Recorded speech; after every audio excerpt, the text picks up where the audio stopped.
3, 2, 1. Why do you keep doing that to yourself, Ryan? Oh my God, that's cold. Wow. Welcome back to You Betcha Radio Podcast, the coldest podcast in all the Midwest. I'm Miles, the You Betcha guy, here with Ryan, the T-shirt guy. We are live here. We're not live. We are in the studio. We are currently recording here in the Troy Escalade Jackson Podcast Memorial Studio. I forgot about that guy. Howard Dean. Yeah. Yeah. We're going to go to Des Moines, and then we're going to go to Madison, and then we're going to go to Minneapolis, and then we're going to Washington, D.C., and we're going to take the White House. And that's where his candidacy for the presidency ended. Yeah. Just because he was having a good time. He got memed before memeing was a thing. Yeah, if you do that now, you'd be a president for 100 Yeah, years. it's like a flip-flop, right? Yeah. Back then, you're done. Now it's, I want this guy to be my president. Absolutely. Turntables. The turntables. Office quote. I got that one. Yes! Hey. Ryan. Yeah. I actually think about that one. I think about that at weird times, oddly. The turntables quote? Yeah, because I think of the exact quote and I can never remember the exact quote.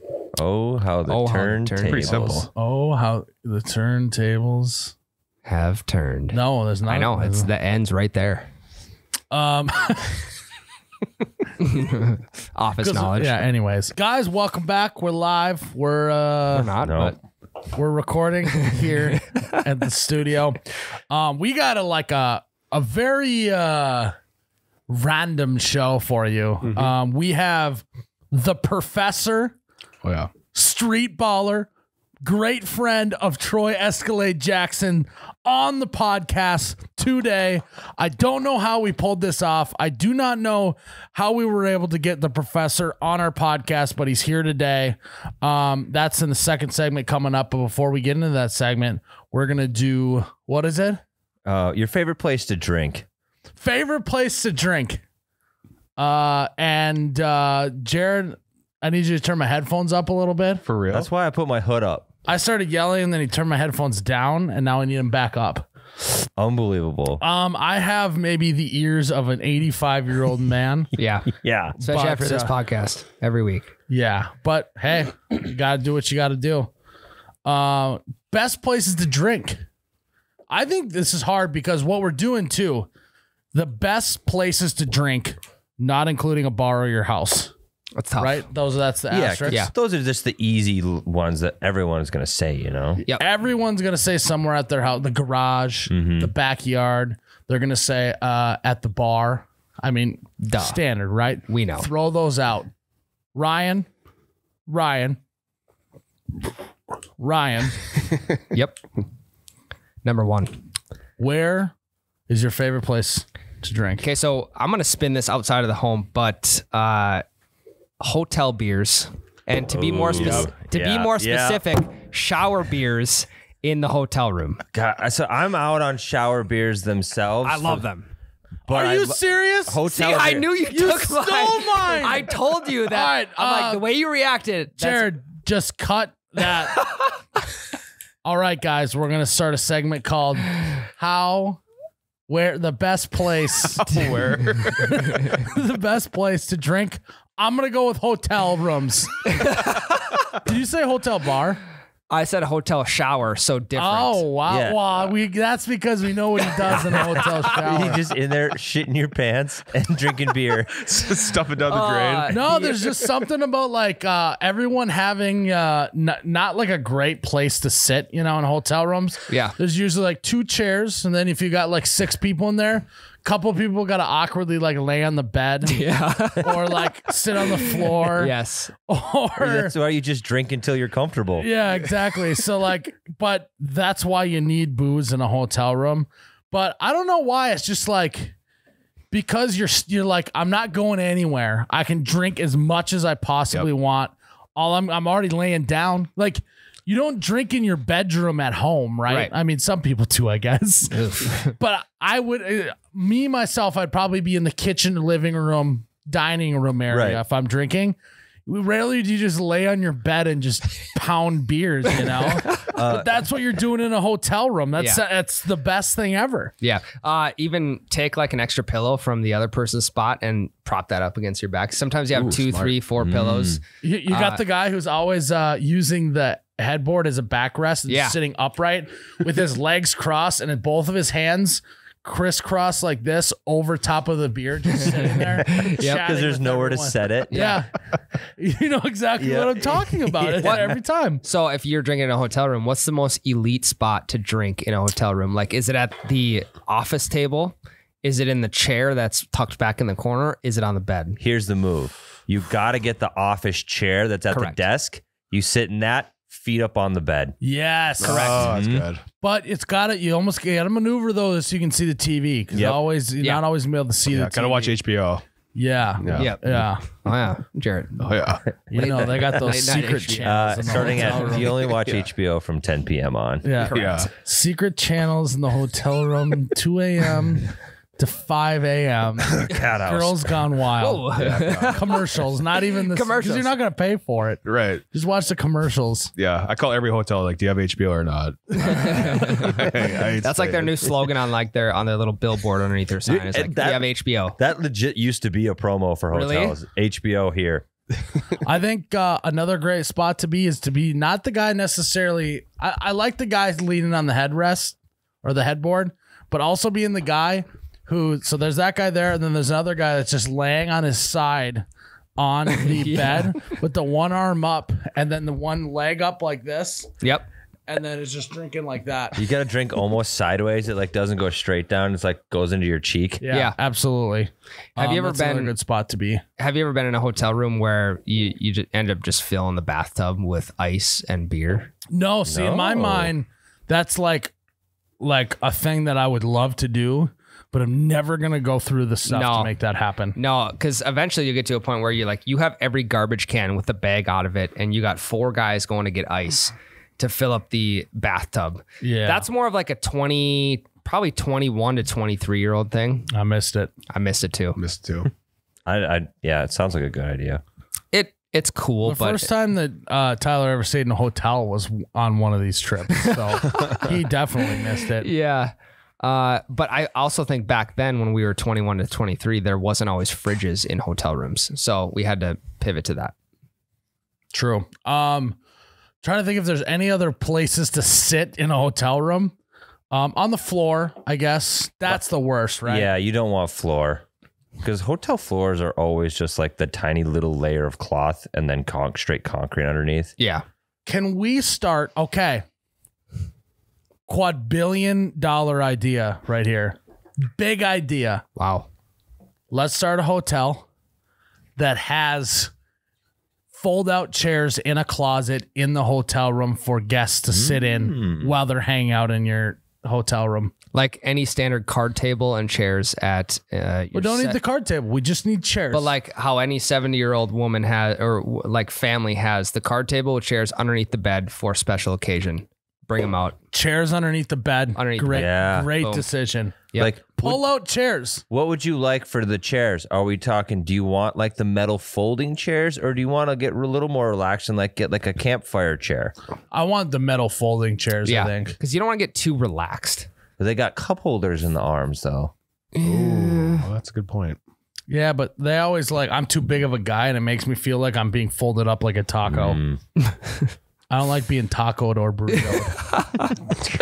Okay. I don't What know. about hot I don't dog? know What about if that's like quesadilla? Yeah, that doesn't sound right. I also was not a guy who liked to be tacoed or burritoed like when you're a kid, like getting tucked in. Don't tuck me in. Yeah.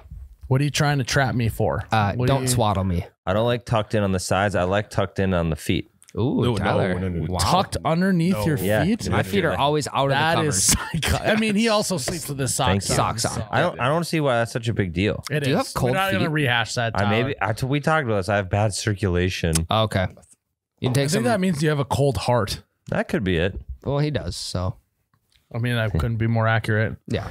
Might as well just call me WebMD here. He's got a cold heart. Ask Jeeves. That's a medical Oh, what's wrong with that diagnosis. guy? He seems to be a little crabby. Yeah, he's got a cold heart. Cold heart.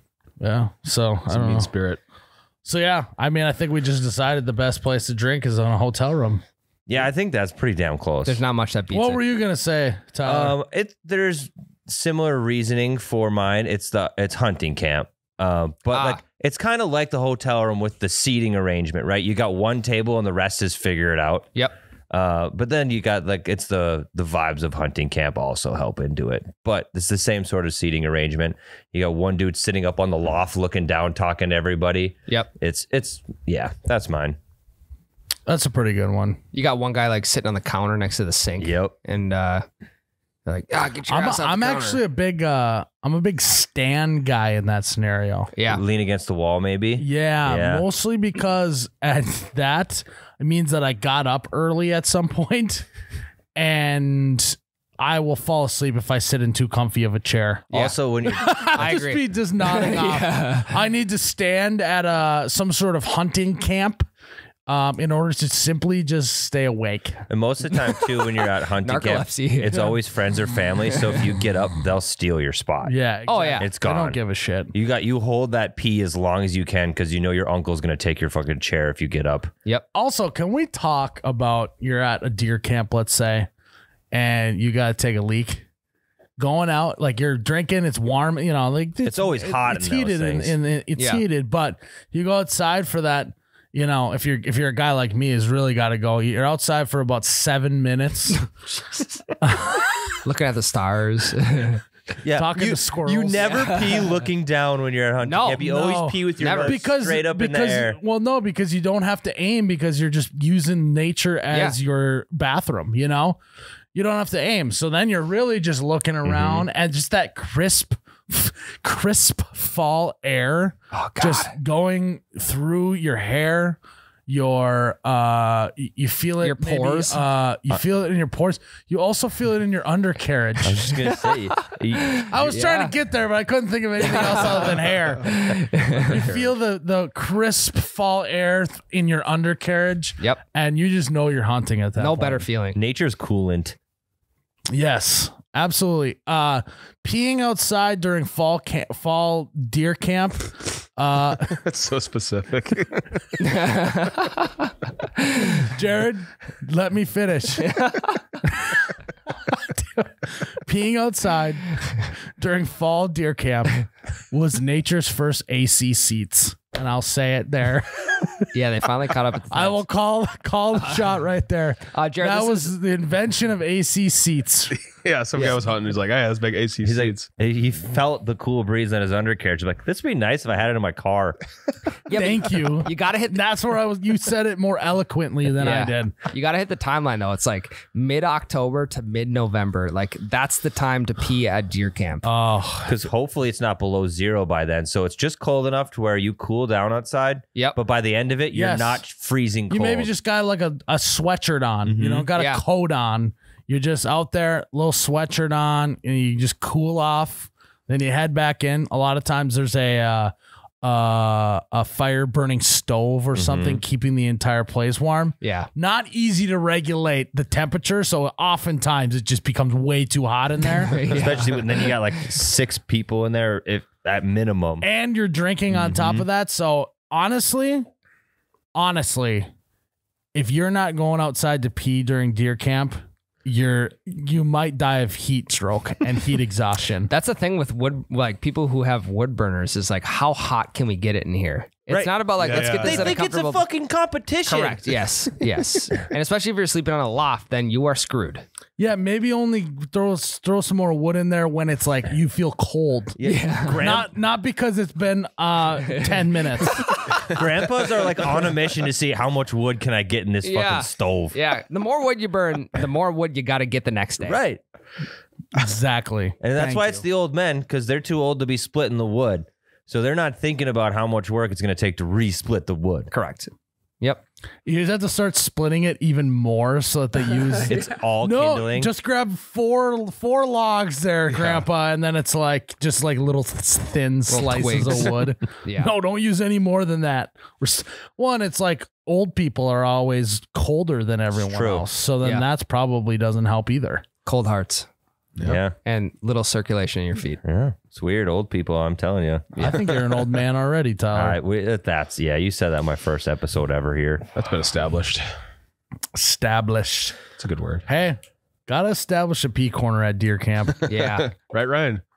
absolutely. Yeah. Even Ryan wouldn't didn't get that get it, joke. yeah, Office reference again, I'm assuming. Another great place, ice house in the middle of the night on the lake. I just say Same thing, almost the same thing as deer camp, except you're just you're standing on ice. I think ice house in general. Yeah. No matter what. Yep. ISO, you trying to drink or what? Yeah, I mean, I'm down if Plum? you guys are. Mint? I'm a peppermint guy. We know. Yeah. You No, it's God, he not. tries to jam that down Christ. our throat every fucking day.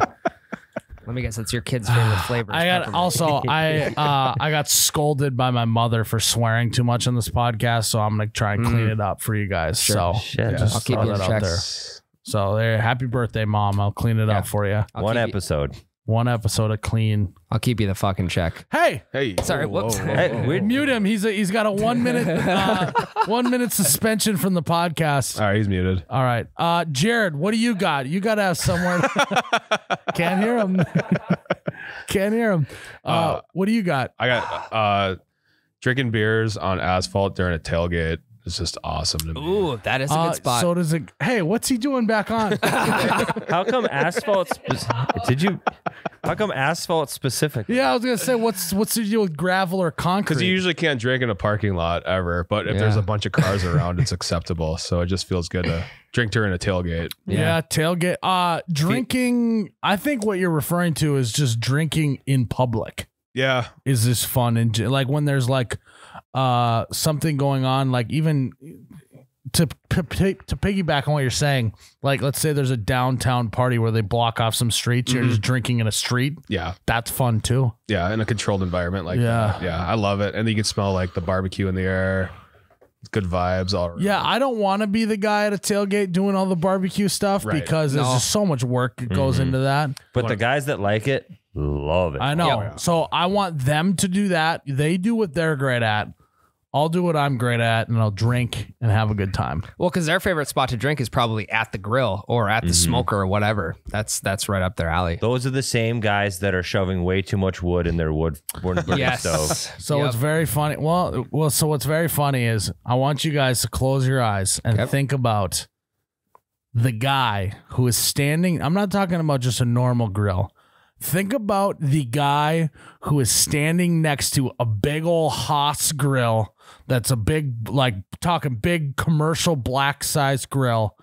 And he's wearing like the full chef outfit, cooking ribs, cooking brisket, cooking everything. What's this guy look like to you? Hard to see it. I pictured somebody specifically, like an actual person. Yeah. My old foreman on the roof. And was this guy, how much did this guy weigh? My guy Three probably bills, weighed- easy. That's what I'm saying. Like, no one pictured a skinny guy doing this. Like, that's what I was He's going definitely with. taking blood pressure medicine. And we can joke about that because I'm right around the corner. He definitely has gout yeah, from all the definitely. meat and beer that he's consuming. Okay, low fucking blow. No, Low freaking blow. Mute me. I'm out for the 60s. my guy was 250 to 260. Yeah, I think that's about right. Big time receding hairline, if not bald. Like they have a minimum weight of 240. And he's wearing not a polo, but a college t-shirt Or with a zip quarter up, zip. with a zip up Yep. over top. And lots of sweat. And lots of sweat. Yeah. This guy is sweating unbelievably. Yeah. Oh yeah. But that's what makes the meat taste good is there's a little extra A little drip. more sodium. yeah. He doesn't more salt the sodium. meat. He does that with hard work is Sweat how he equity. salts the meat. Yeah. Yeah, I So- know. I don't know the guy I'm picturing, but I'm picturing him. Yeah, I think we all are picturing the same guy. Honestly. Like I, as much as I don't want to stereotype, it's just like we're all picturing the same guy. Yep. I don't know. No, I 100% agree. I think we're right. I have some honorable mentions. Oh, okay. I can rattle them off quick. Sports games in general Yeah. to Great follow one. tailgate. Concerts, Yeah. obviously. I got an honorable mention too. Family get-togethers. I almost threw like family get-togethers in there. And then I have an asterisk next to funerals. That's exactly where I was headed with An that. asterisk. Funeral, like specifically It funerals. feels good to drink at a funeral because it's like it feels normal. Mm-hmm. You don't feel as sad. Yes, it helps you get over the sadness and actually like pushes you more towards the like, hey, let's remember all the good things about this person rather than like sad that you're gone. I think drinking helps that. I don't know if you guys have experienced that. And I think look, with us, we're not very emotional people. You get a few beers in us, then we can reminisce about good times. Very true, Tyler. One that I had that was like borderline the bar thing. That's why I didn't say it. But drinking at like the we call them stags, like drinking at the VFW or the Legion or something for a. Do you know what a stag is? It's like a party where only dudes get invited and it's a raffle and all that other stuff. It usually raises money for like the firemen have a stag to help raise money for them and all this other stuff. Drinking at one of those events that's just a stag. Only guys just betting or doing raffle items, trying to win guns, trying to win all that stuff. And the beers are always like $1.25. Yeah, it's like a classic banquet. But not like a stuffy banquet, like a old time, like a folksy banquet. Well, like I'm thinking of like I used to be in this thing called QDMA, like the Quality Deer Management Association, and they would have a banquet at the end of the year. And it's exactly what you described. Or the what was the VFW event we went for your grandpa? Oh, that was the Veterans Golf Tournament thing. Sure. Yeah, the little dinner they had after. Yep. That's exactly what I'm talking about. Being at a banquet with cheap beers and cool shit to win is a vibe. Being at a banquet where you get one ticket for a free beer and stuff like that, beer just tastes so much better when you pay for it with a ticket. And you always have tickets left over the next day. Yeah. Oh, yeah. You're like, oh, damn Wasted it. beers. Yeah. What are your guys' thoughts on live auctioneers at those banquets? Because I love it. I love them I get intimidated, though. I've never bought anything. Me either. But throwing the hand up, I've never done that. I just love the vibe. I know, but isn't it intimidating? Big time. Why don't they just be like, hey, do you want to bid on this or not? It's like, am I paying 75 or 50 for this? I don't know. Yeah. 75, 75, 50, 50, 50. Give me, who's going to give me 50? Hey, that was pretty good. I got a buddy. Sold! You're our new auctioneer. $100. Wait, I thought I was paying 50. Yeah, it's very confusing. Why can't we just do, like, I get it because it, like, causes you an anxiety to just, like, bid. Like exactly what you're talking about. Gets people to make impulse decisions rather than sitting and looking at a piece of paper and 50, deciding 50, if they can 50, afford 50, it or 50, not. 75, 75. Who's going to give me 75? Yeah, I feel the same way. I like that it's the impulse decision thing. They'll get way more money out of that. There's like, they go to school for it, like auctioneer school. I had a couple buddies. It's pretty serious. Yep. So I think we just decided though that if we're sending anyone to auctioneer school, 100%. at this, I think he's good enough. I don't think he has to go. That was pretty good. Yeah. Let's try it again. We're all bidding on. We're gonna bid on this new You Betcha hat. Bush Light You Betcha hat. Sorry, one thing before we start. It's funny how auctioneers they'll be going to their pitch, but then they'll just go back to normal voice and be like, God, that's a really nice hat. They're looking for 75. Who's gonna give me 75? Can I get 75? I'll do 75. Anybody? Sir, can I get 80? Give me 80. Give me 80. I already bid. 80. I already bid. You got to go to one of those two. What are we buying? Give me 75. We're at 75. Who's going to be 100? Who's going to give me 100? Yep, we got 100 here, 150, 150, 150. Who's going to give me 150? I love about the auction thing is that like literally I don't have to say anything. All I have to do is just like give like a little all I have to do is like spaz with my shoulder and then that counts as a bid. Like I don't have to go like, yes, I would like to bid. It's just like it's usually just one of these. Yep. Not even that. It's just like Okay, so it's just like a wrist movement. Tyler, what'd you give me? I give you 80. 80, okay, 80, we got 80, it. 80, We got it. 81. You can't custom bid. He's got to give it to you. Yeah, I gotta give it. No, you can custom bid. You got to wait for Eddie and I'll go 1,200, and you'll be like 1,200. Wow, did he just do that? We got a 1,200. 1201. Brand new, You Betcha. Oh, we got 1,201. That's like Dwight Schrute. $800 and 1 penny. It's like the Price is Right too. Like Ryan wouldn't get when it. Dwight bids on everything at the silent auction, then he's like, I won. Look at all the stuff I won. And he doesn't realize he has to pay for it. That's Michael Scott, ain't it? Or it's not Dwight, I thought it was Dwight. Oh, maybe. I don't know. Sorry. That'd be fun to have a You Betcha auction. We gotta get an auctioneer in house. I know one. We have one. You gotta apprentice Yeah. as an auctioneer Yeah, somewhere. I can shadow an auctioneer. You need to find out how long it takes to become an official auctioneer. Full expenses paid. I will pay for you to become an auctioneer. Wink, wink. My dad Actually. my dad has an auctioneer friend, and he told me like to practice. You All count- right, Miles, here's the bill.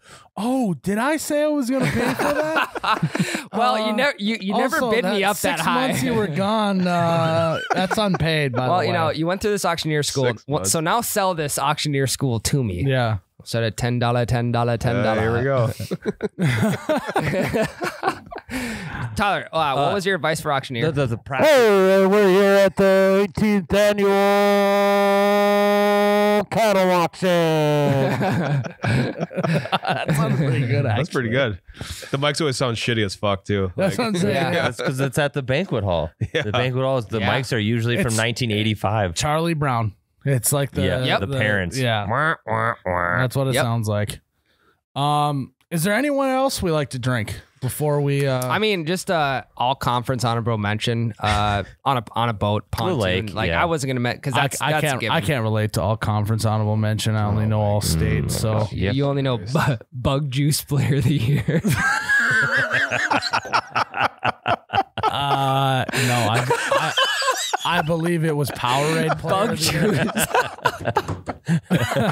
That was a good one, guys. I know. Pretty fucking funny coming. Doesn't even get Capri Sun. Mute him, Jared. You can't even finish what he's gonna say. Pretty fucking funny coming from a guy who's never won a single Player of the Year award at all. You're right. Mute me. You're right. Mute You're me. right. I didn't even get like Jungle Juice Player of the Year. Bug juice. What was the alternative to Capri Sun? Capri Sun Player of the Year is another good one. You're good. Kool-Aid Jammers. Kool-Aid Jammers Player of the Year. Imagine your kid coming home with like, "Hey, Dad, look, Fucking I'm the Mute Kool-Aid." me. God damn it. Mute him. No, it's just me and you, Tyler. We're the Kool-Aid Jammer podcasters of the year. Yeah. They're so I'm good. trying to think of just like, well, we've said All Sport Player of the Year. All Sport's dead and gone. All Sport was good though. It was good, but it wasn't as good as Powerade. I will give you that. So the award itself isn't going to be as good as Powerade. Yeah. Hey, this is our chance to plug everything we want to plug while Miles is muted. He's back. All right, I'm back in a big way. I won't swear again. I promise, Mom. Good. Sorry. She literally tattled to Charlie Barron's on me. Wow. Charlie was in the office last week. My parents showed up, and she starts like, she knows that if she brings it up to Charlie, then like she can get some headway there, you know? Like, how do we get this guy to stop swearing? So literally, my mom tattled to Charlie Barron's and dude dad about how much I swear on the podcast. So here we are. How does that make you feel, Miles? You know, it feels okay. It was my mom's birthday yesterday, so Happy birthday. Happy birthday. happy birthday. She's 20, 29. 32? Never Yeah. misses. 32. That's weird. Wait, what? She's like 5 years older than you. Yeah. Miles' mom trying to keep him from swearing is like, back in the day when he was drinking Bug Juice and Capri Sun, playing in the yard. Miles, what did you just say? This is a classic guy gets one good joke and just tries to run it into the ground. I needed one more and I'm done. All right, I'm done. Unless it comes up again. That one was a stretch, right? Miles, you cannot even start. I am here. I would like. Give me the Reese's peanut butter cup ice cream cake if you got it. At least Ryan tried to change the joke up. I know. Okay, I'm back. I won't yell into the mic. I won't do Don't it. swear. I won't swear. It's I a won't new yell you. into the mic. I like how whenever you do that Dairy Queen thing and it gets louder every single time. Yeah. The mic gets more muffled every single week. These are nice point mics. where- They're probably really messed up. Yeah. They're just shattered inside. We need to do like a storyline. We go to DQ with that. I'll never look at a DQ the same. No, me either. Everyone's just uncomfortable at the Dairy Queen with Tyler. All right, Tyler, your turn to order. And we're all just standing behind him with like wide eyes. Like, what's he going to order? Yeah. Will you guys be like happy or sad if I just get a blizzard? I'll be, wow. That means that you already got your fill that week, I think. Yeah. It'd probably be a mini blizzard. Quota. All right. This podcast is getting long. We got the professor on. Let's get it together. Professor's coming up. Professor was great. It's a fascinating world, the street ball world is. I did not... Like, obviously, I knew the street ball world as it was, like, on face value of, like, and one, all that other stuff. And, but once you start talking to the professor and everything that went behind the scenes, pretty cool world. And, how everything, well, that and how everything, got laid out and, how he was able to make the team and all that other stuff. So, we're going to take a break and then we have the professor on You Betcha Radio, which is a cool moment.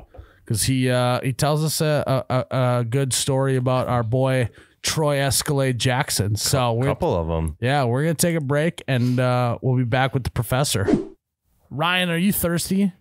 Always. Ryan, are you feeling a little maybe tired? Always. Well, I have a deal for you. Ooh. This sounds right up your alley. This sounds right up your way. And it is the Holiday Station Stores super silly and super damn it. I was trying. It's the Holiday Station Stores Sip and Save beverage subscription. You pay $5.99 a month. You get one of these every single day. You either can get a coffee, you can get a fountain pop, or you can get a frozen something. Every single day for all 30 days. Nice. That means it's, what do we calculate the math to? 20 cents. 20 cents a day for a coffee every single day. Don't go to those fancy coffee places. They're going to charge you one arm and one leg and one other leg. Yeah, a month's rent pretty much. Month's rent for a coffee. You got to go to Holiday, go up to the counter, say, I need the Holiday Station Stores super sip and save beverage subscription. And they're going to be like, okay, you got $5.99. And he'll say, yep, because that's affordable. Oh, yeah. That's like one coffee at the other place. You can find that in the couch. You can find that in the couch. You go in your couch, find $5.99, no more, no less. You get a coffee every single day. Head to Holiday gas stations. Look for the blue neon on the corner. Can't miss it. Holiday gas stations. Head there now. Get the sip and save. Wow. Boom! If you're wondering, that was a 5-pound bag of bulk jerky. This was the sweet and spicy brisket kind. Ryan, you're a big brisket guy. Favorite meat. It's chewy. It's moist. And all this comes from bulk jerky, everybody. Bulk jerky is this is one sponsor that, like, collectively across the board, we just were like, this is big no-brainer. Mm-hmm. It's perfect. Right? We were sent some samples. We tried it. We were like, I got to have this for a long time. And luckily, you're going to have this bulk beef jerky for a long time because of this gigantic 5-pound bag. You literally can barely see me over this 5-pound bag. Your chair goes down a bit. The chair goes down a bit. You're not going to be able to see me behind this bulk beef jerky bag. Like, we're not kidding. This thing is massive. It's got 5 pounds of meat in it. And all you got to do is just keep it in the fridge and it's going to last months. Like months and months. You can literally eat jerky every single day for months. For months. Just put it in your kid's bowl. Mm-hmm. Put it in a bowl and let him just munch on it throughout the day. Yeah, that's what I left this weekend with you, Miles. I just left a bag of bulk jerky, Yeah. and that's how my family sustained themselves. Your kid is just sitting there watching what do kids watch? Blue's Clues, and he was just munching on bulk beef jerky bag. And he came back better than ever. And he probably looked much more muscular because this has a ton of protein, ton of stuff that's good for you, right, Ryan? You're the health Big guy. time protein, yeah. Oh my God, snack yeah. time. So if you want yourself Oof. a 5-pound bag of bulk beef jerky, you're going to have to go to bulkbeefjerky.com/youbetcha, and you'll just automatically get 10% off. You don't have to do anything else. Immediately. Bulkbeefjerky.com/youbetcha, YOUBETCHA, and you get 10% off your order. You buy it on the line. They send it to your house. And if you're someone that doesn't want the 5-pound bag, they got all sorts of different stuff. The old school rip and chew. Oof. They got Texas style. They even have jerky for your dog. Ooh, really? Jack can have some jerky. Jerky and a dog. Jack the jerky dog is what we're going to call him, Tyler. So, again, go to bulkbeefjerky.com/youbetcha. 10% off. Boom. Bada boom, bada bang. All right, here's our interview with the professor. Guys, we would love, and we are very happy to have with us today the professor. You may have known him from the And1 mixtape tour. You now know him as a YouTuber, and I honestly, it sounds like you're kind of a business guy now too, which I love that about that. So thanks for coming on. Dude, thanks for having me. Thanks for having me, man. Glad to be on with you guys. Yeah, and it's kind of crazy how like we got to this point because we were just talking some nostalgia stuff, and the And1 brand kind of came up in our mind of like, you know, the style that it was and how it just kind of like all of a sudden took over and was competing in the world of like the Nikes and all that, and like kids are wanting the shoes and the jerseys and all of that, and naturally the mixtape tour came up, and then next thing you know, we're talking about you and Escalade and Sick With It and all of those. And we're like, this just like, it was such a like awesome period of time for like basketball and street ball and fashion and all that stuff. And so this is really cool that you're on here. And honestly, I'm mostly just want to hear some stories that you got from that time period. And then we'll eventually kind of talk to what you're doing now. But just like walk me through of like how in your mind it went from, you know, And1 being a smaller brand to all of a sudden it's like street ball is like a massive thing going on ESPN and all that stuff. Yeah. ESPN definitely thwarted it to the forefront of culture. But, you know, it all started with mixed VHS tapes. 1999, they had the And1 mixtapes on VHS. And I believe 5 of those had come out, and I believe volume 5 was on DVD, and I think that came out early 2003. So they were on volume 5, and or excuse me, I believe they were on volume 4 or 5 when the ESPN TV show started, which was 2002. And then by 2003, that was the year I went to try out for the team, and I was just going to watch my idols play. And I was going as a fan, and then I found out they were having tryouts before the game. So I stepped into the open run and said, hey, I got nothing to lose. I shook a couple people, the crowd going nuts. So my homie, Big Bro, Prime Objective, he was out there. He was the first one to see me. And so he was like, yo, he set me to the side. Like, you got to be one of the candidates to go in. And then as it narrowed down, it was me and another guy. We got picked to go in the building and play against Team And1 because that was kind of how they were doing things. They were searching for new talent. This was season 2 on ESPN. And then basically I go through the whole series of elimination and end up winning a contract, you know, with And1. Next thing I know, my idols are my teammates. But the rise of And1 really was predicated on first taking over the basketball world, like from like an underground cult following. And then to get in that TV show on ESPN for 6 years, that was big. So that recruiting process is fascinating to me. What's it like to not only try out in front of a crowd, but you're trying out against your idols? Does that like put a chip on your shoulder, or does that make you nervous? Well, I was just happy to be there. Different guys approach it differently. You know, I was a guy who played 2-3 minutes a game in college. You know what I mean? That previous season, I was in community college. I only played 2-3 minutes a game. And if the game was close, I didn't even go in the game. So for me, I was just happy to be there. What I didn't know is I improved like 200 or 300% after my freshman year. And my first And1 game, I had like 25 points. Yeah. You know, and I'm going against Sick With It. Sick With It was the MVP of the Drew League not too long before that. You know what I mean? Yeah. Just a couple years prior to that. So I had just gotten a lot better. But I was just happy to be there as a fan. Like I said, when the TV show came on, the TV show was about 2 weeks behind what was happening in real time. So by the time midsummer, the TV show came on, mind you, I'm a kid. I'm not even taking in all that they're telling me. Everything's moving so fast.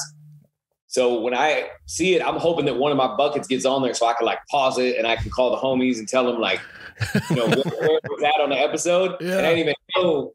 I was like the star of the show, and the whole TV show was predicated around the people trying out. I didn't even know that. You know what I mean?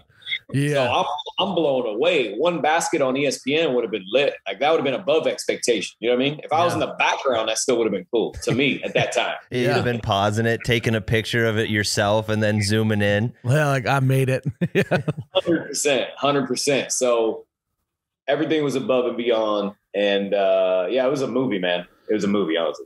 Yeah, and I got a couple questions too. Like, it had to have been kind of fun to be on the road with all those guys and like almost feel like you guys are a band type of feel, you know? Like, is that kind of how it was? Or like, talk to me about traveling around and doing the events and putting on a show and all that stuff. What that was like. Oh yeah, we were rock starring. It was it was too much fun. I'll leave it at that. You know what I mean? Like, but no, it was cool because there was like 6 buses. You know, there was like 2 player buses, a couple production buses, staff bus or whatever, and the buses were lit. You know what I'm saying? It was like a real like tour bus. So you had your own bunk or whatever, and then we took it. We stayed at 5-star hotels only, so we were doing that, and we would always like leave right after the game, unless there was like an after party that night we had to go to. We would always get on the bus and leave after the game, and we had some great times, man. I'm not gonna lie, it was a lot of fun, man. Well, especially for someone that's college age too. Like that is the peak party time for normal people, let alone being on a tour. Yeah, I mean, it was peak party time for everybody. Yeah. Yeah. For me, it's funny though, because prior to that, I had no social life. You know what I mean? Like all I did was practice basketball. Yep. So like for me, being thwarted into like rock star life, I was loving it, but it was all new to me. So like you said, that's prime party time. Like when I was in community college, I wasn't partying at all though. I had no life. I was antisocial almost, like, so it kind of like broke me into being more social and get out having a good time, but I was loving it, you know? Yeah. And kind of speaking of those good times, I know you were very good friends with Troy Jackson, aka Escalade, and that's part of the reason why I wanted to have you come on. Is we think that he was just like a awesome, not only like player, but he was just like what he represented was just, I don't know, it was really cool to me. Like he was just like the big guy. He didn't really seem to give a shit, and he was just gonna be him and do his thing. And I know you guys were good buddies. And so honestly, I'm curious, like for you to kind of let us know what it was like, you know, playing with him and being friends. And if you got any funny stories, that would be fun too. I have a billion stories, but Escalade was a great friend. When I first got on there, he was kind of like a mentor to me because I was a kid. Everybody's grown men. You know what I mean? Like, I was 18 years old, but I really like matured. I'm a late bloomer. You know what I mean? Like, yep. Maturity wise, I was like 15 or 14, you know what I mean? Even though I'm 18. So the other guys, they felt like older dudes to me. So I didn't really feel like I could connect with them. But Escalade was one of the only guys who kind of like would make an effort to see how I'm doing and then like give me advice and chop it up a little bit. So that was cool. And then later, as time went on, we became friends because, you know, you spend 6 to 8 months out of the year on tour overseas and all that. We became he was like literally my closest friend, you know, later on. He was funny too. He went to bed at like 5 a.m. Like he partied all night. like Escalator called me at like 1 a.m. Like it's noon. You know what I mean? Like they were like, what's going on? Yeah, like, I'm just getting some food, trying to go about my day, you know. I'm figuring out where I'm gonna go party at, you know, and you're like, I'm like in bed, man. That just became normal. And it was funny too, because like he'll call me, it's 1 a.m. Pacific time, right? So it's the 4 a.m. on the East Coast. He'll call me, and then like I would be kind of like awake because we were used to just staying up late at that point, right? So I don't know what I'd be doing. And he'd be like, yo, B, like, why you sound like it's noon right now? Like, why you up like it's noon? And I'm like, as of 4 a.m. where you're at, so what you doing? Like, he'd always be like that. But then, man, funny stories. Gosh, I have so many stories. But, you know, whenever anybody asks me, I draw a blank. But one sticks out in my head. It was pretty funny. We went to Puerto Rico for the first time. This is like 06. And we were going to have a game out there. So we touched down at the hotel, like in the city, and we were kind of tired. We were like, we need some food first. So we walked to go get food, probably like 10 blocks from the hotel. We're just walking around, checking it out, right? Puerto Rico's beautiful. And then on the way back to the hotel, like the cops were like 100 yards behind us, but every turn we made, they kept like following. They're like following us, but they were like going slow. Yep. So we kept looking over our shoulder like, what the hell going on? You know what I mean? And I think like while we were at lunch, we got into some like trash talk confrontation with some dudes that came up and started talking crazy or something, right? Yeah. So the cops were following us and we didn't know what's going on. Like in our head, we're kind of thinking like, were we too disrespectful to the dudes? Like, what's, you know what I mean? Yep. Yeah. We do something wrong. Cause like, I think even like we had to talk to some girls or something that were out there like the night before, you know what I mean? So we don't know, why would this cop be following us? Like, did we do something wrong? So we keep making turns. We're intentionally making turns now, trying to get back to the hotel. The cop keep following us. Now it's like 50 yards behind us. So we're like, the hell, you know what I mean? So we made one last turn. We kind of like ran to the hotel, right? Yeah. Ran to the hotel, go upstairs. And then I guess we shook him, you know what I mean? And so then I get a call to my room. I was like, oh, what's this? So I answer, it's S. He's like, cops want us to come downstairs. I was like, serious? He's like, yeah, I don't know. They want us to come down there. That's what the front desk just told me. I was like, all right, cool. So we go downstairs and then the cops, they just wanted pictures and an autograph. Yeah, you guys are all paranoid and like, okay, this ain't good. I'm not in a place that I'm necessarily used to being. Like, I'm just trying to get back to the hotel. Here it is. They're just fans, man. What he's so paranoid about. Super funny. Yeah. Super funny. I love that. But yeah, that's one that stuck out in my head. I never forgot that. Yeah. Talk to me a little bit about, because obviously what you guys did was you guys were actually all very great at playing basketball, but it also like there's an element of you play some stuff up for the entertainment of the crowd, and like you gotta get the crowd involved with it too, right? Talk to me a little bit about that and like kind of how Escalade was at it and kind of what your mentality was to like get the crowd involved, and you know, you're there to entertain. Yeah, you know, for Escalade, he was just a natural showman. Like the way he even played regular ball, he threw a lot of like no look passes and stuff like that. His brother's Mark Jackson. Yeah. Mark Jackson, a beast showman. You know what I mean? Like if you see Mark play at the Rucker, dude, Mark was a beast in the NBA. He threw like the no-look passes, had little dances, you know what I mean? Yep. But, you know, Mark played street ball too. So Escalade was like just a mini, like now looking back on it, especially after he passed, I could see like even the way he talked, everything was Mark. He got his whole formula from Mark, you know what I mean? Yep. Like the way he joked, the way he entertains the room, even how he played and all that. So for him to entertain, it was effortless to him. You know what I'm saying? He'll back somebody down. He's already way bigger than them. He like to palm the ball with one hand. He'll put it around over your head or like under your body. He'll turn around. He'll lay it up. Yeah. Like, you know what I'm saying? Looking at you. But for me, when I first got on the tour, it was high level hoopers. So people don't know, like we're playing overseas pros, like, you know what I mean? So when I played, my goal was to just hang, you know what I'm saying? I was just trying to hang, but then also try to incorporate a little bit of flash. You know what I mean? Like nowadays, I wish I could have played in the M1 with my skills nowadays, because now I just spam Showtime. You know what I mean? Like I don't even think. Yeah. Obviously, I want to play at a high level, but now it's so clear to me like what this genre is and how you're valuable and where you belong as far as in the world of b-ball entertainment that I approach it way different. But back then, it was so high level. I was just trying to hang, you know what I mean? Like dudes were beasts, you know what I'm saying? Like I got my ass busted a few times, you know what I mean? Like by D1 pros, I only had 1 year community college experience.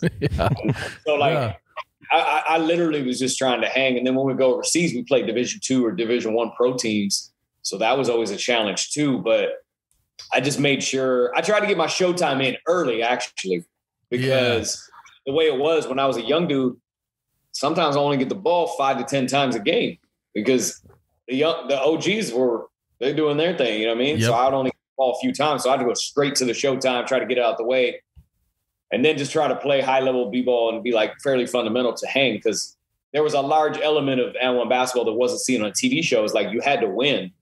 So nobody was going to let you do no showtime. Nobody was going to let you get no buckets. You know, like that was a funny myth with N1s, like that it was staged or whatever. Yeah, that's always the question. I think that all of us watching from the outside in of like, does the defense purposely let you do your thing, or, you know, kind of not go too intense on trying to take the ball from you and all that stuff? So you're saying that wasn't true at all? Oh, not at all. No, but I see how that stigma's there. People ask me if my YouTube videos are fake all the time. Yeah. You know what I mean? Yeah. They think it's set up or whatever. But no, I mean, it was hard, you know? And then like we lost some games, you know what I mean? Like when I was trying out, we beat Team N1 twice. I had a buzzer shot one time in Jackson, Mississippi, and then I hit a buzzer shot in Madison Square Garden. And like they were sick, you know what I'm saying? There was games we lost. See, those games were different because there was so much showtime that even though they lost, the game was still lit. You know what I mean? So they could probably like rest on that a little easier. Now there were some games when I was on N1 where we lost and it wasn't even showtime. So if you went to the game, it was kind of like a dud.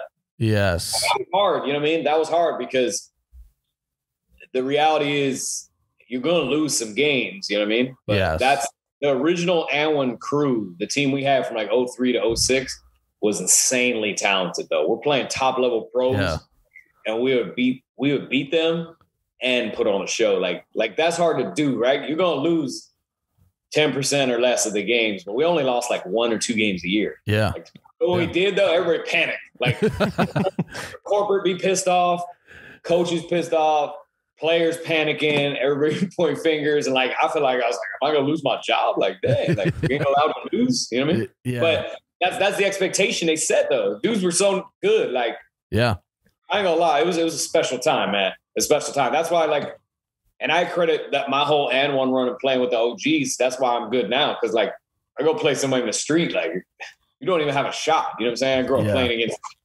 Sick Witted and, you know, AO, Hot Sauce, you know, even like Bone Collector, Sick, you know, you don't have a shot. Yeah, absolutely. So let's kind of transition to, you brought up your YouTube videos. Kind of the last question I have on like even past and present here, like when you're doing your thing and you're doing your moves, and like obviously there's a lot of time behind the scenes of like trying to figure out what your next move's gonna be, how you're gonna link them together, all that stuff. Is it that you are like constantly trying to like invent new ways to do moves and shake someone and all that? Or is it like you kind of just feel it more in the moment and what kind of happens? Like how do you, like, I wouldn't even know where to start on like coming up with the stuff that you do like second nature, you know? Yeah. And people often ask me that. And it's funny because the truth is a little bit of a mix of both. Yeah, I believe that. So I can go play a game and just have purely instinct and don't really think about it too much, but it's always better. It's always better if I start thinking about moves and the way I just naturally think about the game in general. I'm always thinking how I can entertain more. What new moves can I do? What new combos can I put together? But the reality is you can't preconceive everything and go execute it because the defense is never going to play you how you want them to in your head. You know what I mean? Yep. So you can think of a couple moves you want to pull off, but the rest just has to be instinct, just hooping and playing ball. So for me, it's a mix of both. You know what I mean? All the time. Like even just like last night, I was showing my cousin like, yo, you think this combo's lit? And like, I didn't have a ball. I was just like air dribbling. We were at a restaurant and I was showing him and he's like, you're such a kid, bro. You air dribbling. But that's how I am. So yeah, I think that also means like you actually really love doing it. And I think that if you're, you know, whether you're drawing ideas on a napkin, if you're doing this or that, or air dribbling, I think it like shows that you actually really love what you do. So I think that's awesome. Absolutely. Yeah. And you know, one thing that also goes into preconceiving what you're going to do for us is like, we're very strategic about what the concept of the video is, where we're going, all that really weighs into how many views you're going to get. So we really do plan hard. But as far as the b-ball goes, yeah, it's kind of a mixed boat. Yeah. So we fast forward to now. Are you doing events and any sort of tour stuff now, or is it the main focus been on your YouTube channel and content?